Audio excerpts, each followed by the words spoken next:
हाँ, ये इन्हीं की वजह से आप ये देखिए ना, कश्मीर में आधे कश्मीरी तो पीएससी के तहत जेलों में चले गए। वो नेशनल कॉन्फ्रेंस की देन है, पीडीपी की देन है, कांग्रेस की देन है। उनके हाथ से आज एक गरीब के हाथ में इख्तिदार है, और जितने भी फंड्स मरकज से आते हैं वो डायरेक्ट बॉर्डर इलाकों में आते हैं, देहातों में आते हैं, गाँवों में खुद लोग काम करते हैं। आपने 70 सालों से ऐसा काम नहीं देखा होगा जिस तरीके से आज काम हो रहा है, यहाँ की एडमिनिस्ट्रेशन कर रही है। उन्होंने इस कश्मीर में एक तहरीक चलाई, उसके ऊपर पैसों को जमा किया और ऐसे फिर मकान ज़मीन बनाया। उस पर गवर्नमेंट कार्रवाई कर रही है। अगर देश के खिलाफ कोई काम करें या देश के हित में जो काम नहीं हो और आवाम के खिलाफ हमारे नौजवानों को बर्बाद करने का काम जो कर रहे हैं, जो भी इदारे हो, इन पे बैन लग जाएगी और लगने 370 इनके कोठियों को सजाने के लिए था, इनके बच्चों को विदेशों में पढ़ने के लिए था, दहशतगर्दी को बढ़ाने के लिए था। ये पाकिस्तान का एक बहुत बड़ा बैंकर था। आप देखें 1-2 साल में इंशाअल्लाह रहमान पूरा ख़त्म होगा, अमन का माहौल होगा। और जिस तरीके से पूरे हिंदुस्तान में, पूरे वर्ल्ड में रात को काम होता है, उसी तरीके से जम्मू कश्मीर में लाल चौक में रात को खुला रहेगा और पूरा कश्मीर खुला रहेगा रात को भी। इंशाअल्लाह रहमान मुझे लग रहा है जिन्होंने 30 सालों से इस गरीब आवाम को सताया, उनसे हिसाब लिया जाए। कश्मीर क्राउन में आप सबका वेलकम। मैं हूं आपके साथ इरफान मलिक। मेरे साथ जिस शख्सियत को आप अपनी स्क्रीन पे देख रहे हैं, ये किसी तारुफ के मोहताज नहीं, बीजेपी की एक फेमस पर्सनालिटी, कुपवारा के vice district president Javed Qureshi इस वक्त मेरे साथ मौजूद हैं। आपका बहुत बहुत शुक्रिया हमें वक्त देने के लिए। पहला सवाल रहेगा, जावेद कुरैशी का ताल्लुक कुपवारा ज़िले से है। रिसेंटली डीडीसी इलेक्शन हुआ, कैंडिडेट ने वो आपने हार लिया। बीजेपी की अभी यहाँ पर कुपवारा में बैठ नहीं है। आपका बहुत बहुत शुक्रिया। जिस तरीके से आपने डीडीसी की बात की, हमारे कैंडिडेट ने बहुत ही अच्छे मार्जिन में वोट लिए हैं। और आज सबसे बड़ी खुशी की बात है कि ज़िले कुपवारा में भारतीय जनता पार्टी ग्रोथ कर रही है, बढ़ रही है। ये आपको लगेगा जब असेंबली इलेक्शन होगा, लोग बढ़ चढ़ कर हिस्सा ले लेंगे। वोट का मार्जिन बढ़ रहा है? बिल्कुल, बहुत बढ़ रहा है। आज आपने देखा होगा जब संबल में इलेक्शन हुआ, वहाँ पे भी हमने बहुत सारे वोट कैच किए और कुपवारा में सबसे ज़्यादा ले लिए। तो ये आपको ये देखना है, जब भारतीय जनता पार्टी कम वोट लेते थे यहाँ से, तो आज भारतीय जनता पार्टी का ग्रोथ हो रहा है। जावेद साहब, हालिया दिनों में उमर अब्दुल्ला साहब जो नेशनल कॉन्फ्रेंस के हैं, उन्होंने एक बयान दिया था कि मैं पावर में आऊँगा तो पीएसए ख़त्म करूँगा। आपका इसके बारे में क्या सोचना है? देखो, मेरे ख्याल में इनका ज़हनी तवाज़ुन जो अभी ख़राब हो चुका है, जब से इख्तिदार चला गया।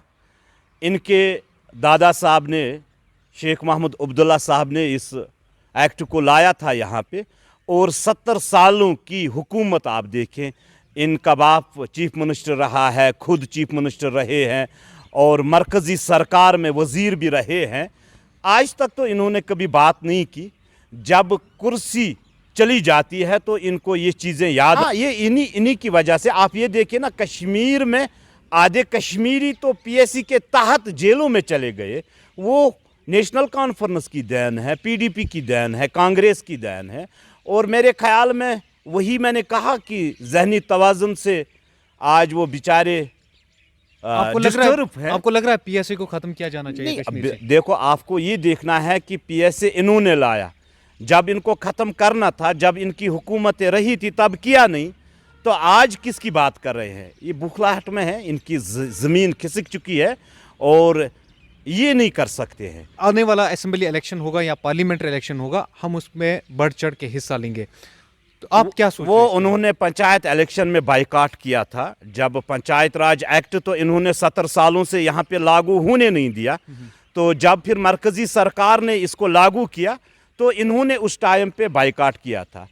तो वो चला गया उनके हाथ से। आज एक गरीब के हाथ में इख्तिदार है और जितने भी फंड्स मरकज़ से आते हैं वो डायरेक्ट बॉर्डर इलाकों में आते हैं, देहातों में आते हैं, गाँवों में खुद लोग काम करते हैं।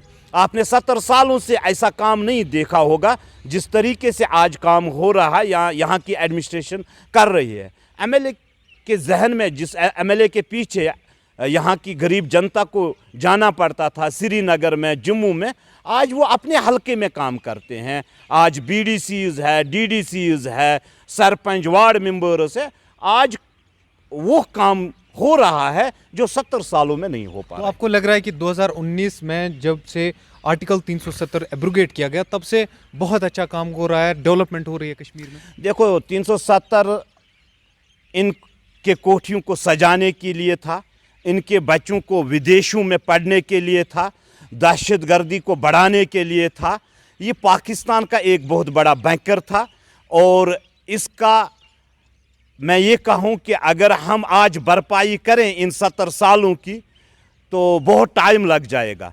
मगर जब 2019 में ये ख़त्म हुआ, मरकज़ी सरकार ने किया, वज़ीर आज़म हिंद नरेंद्र मोदी जी ने किया, और आज आप देखें कि जम्मू कश्मीर अमन के माहौल में है और अमन की लहरें चल रही है। आज हमारे नौजवान आगे बढ़ रहे हैं, चाहे सपोर्ट्स की बात हो या और कोई बात हो, हर जगह वो जो पिछले 30-35 सालों में हमने यहाँ पे देखी, कत्ल गारत देखी, शिशुओं को चकनाचूर किया जाता था, स्कूलों को जलाया जाता था, अस्पतालों को लूटा जा रहा था, यहाँ की पंडित बस्तियों को वैरान किया गया, उन पे रोक लग गई। आज सचमुच कश्मीर वही जन्नत बेनज़ीर है जो एक फारसी शायर ने हालिया कहा। दिनों में एक थ्रेट आया था टीआरएफ की तरफ से, जिसके बाद कहीं एक जो पंडित बरादरी के लोग जो यहाँ पर जॉब कर रहे थे उन्होंने वहाँ पर एहतिजाज किया जम्मू में कि हम कश्मीर नहीं जाएंगे या कश्मीर हमें वहाँ जम्मू शिफ्ट किया जाए। तो क्या लग रहा है आपको, ऐसा देखो, होना चाहिए? मैं दहशतगर्दी का वजूद मिट रहा है, कश्मीर से दहशतगर्दी का वजूद मिट रहा है। वो अपने आप को ज़िंदा रखने के लिए ऐसे हरकतें करते हैं। आप देखें 1-2 साल में इंशाअल्लाह रहमान पूरा ख़त्म होगा, अमन का माहौल होगा, और जिस तरीके से पूरे हिंदुस्तान में, पूरे वर्ल्ड में रात को काम होता है, उसी तरीके से जम्मू कश्मीर में लाल चौक में रात को खुला रहेगा और पूरा कश्मीर खुला रहेगा रात को भी। कुछ दिन पहले आपने भी एक बयान दिया था, हमने सोशल मीडिया पे आपका बयान सुना। आपने कहा कि जितने भी यहाँ पर जो फ्लाई आर्म स्कूल चल रहे हैं या जमात इस्लामिया के स्कूल चल रहे हैं उनको बंद करना चाहिए, और जो उसमें काम कर रहे लोग हैं जैसे उनको टर्मिनेट करना चाहिए, उनको निकालना चाहिए।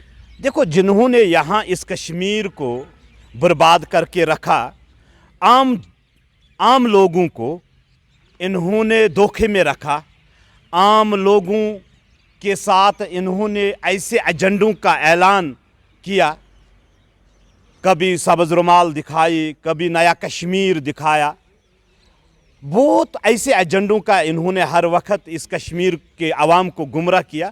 मैं समझता हूँ जिस तरीके से आज मरकज़ी सरकार काम कर रही है और इनके ऊपर बैन लग रही है या इनसे हिसाब मांगा जा रहा है, ये सबसे बेहतरीन कदम है। इंशाअल्लाह रहमान मुझे लग रहा है जिन्होंने 30 सालों से इस गरीब आवाम को सताया उनसे हिसाब लिया जाएगा। एक अहम सवाल है, गिलानी साहब की जो रिसेंटली जो प्रॉपर्टी है उसको सीज कर लिया गया, उसको बंद कर लिया गया, कोई भी जिंदा नहीं है, उसको उसकी प्रॉपर्टी इस वक्त सीज करना सही है? देखो, वो प्रॉपर्टी उसकी नहीं है, वो आवाम की प्रॉपर्टी है। उन्होंने इस कश्मीर में एक तहरीक चलाई, उसके ऊपर पैसों को जमा किया और ऐसे फिर मकान ज़मीन बनाया, उस पर गवर्नमेंट कार्रवाई कर रही है। अगर देश के खिलाफ कोई काम करें या देश के हित में जो काम नहीं हो और आवाम के खिलाफ हमारे नौजवानों को बर्बाद करने का काम जो कर रहे हैं, जो भी इदारे हो, इन पे बैन लग जाएगी और लगने भी चाहिए। आपको ये भी देखना है कि एक मुलाजिम हो या कोई ऑफिसर हो या कोई सियासतदान हो, इसकी सैलरी कितनी होती है और ये किस हिसाब से चलता है। अगर ये करोड़पति बना तो बना कैसे? अगर इसके पास दिल्ली में भी बंगला है, यहाँ पे भी 100 कनाल 150 कनाल है, ये कहाँ से आया? ये फंड्स कहाँ से आते हैं? तो इनमें इन्वेस्टिगेशन होनी चाहिए और इसमें किसी को मेरे ख्याल में दो राय नहीं होनी चाहिए और सच के साथ चलना चाहिए। बहुत बहुत शुक्रिया। ये थे मेरे साथ जावेद कुरैशी, जो बीजेपी के सीनियर लीडर हैं और अलग अलग मुद्दों पे ये खुल के बात करते हैं और इनकी अपनी एक पहचान है। बहुत बहुत शुक्रिया। बाकी न्यूज़ अपडेट्स के लिए बने रहे हमारे साथ। इरफान मलिक, कश्मीर क्राउन, कुपवारा।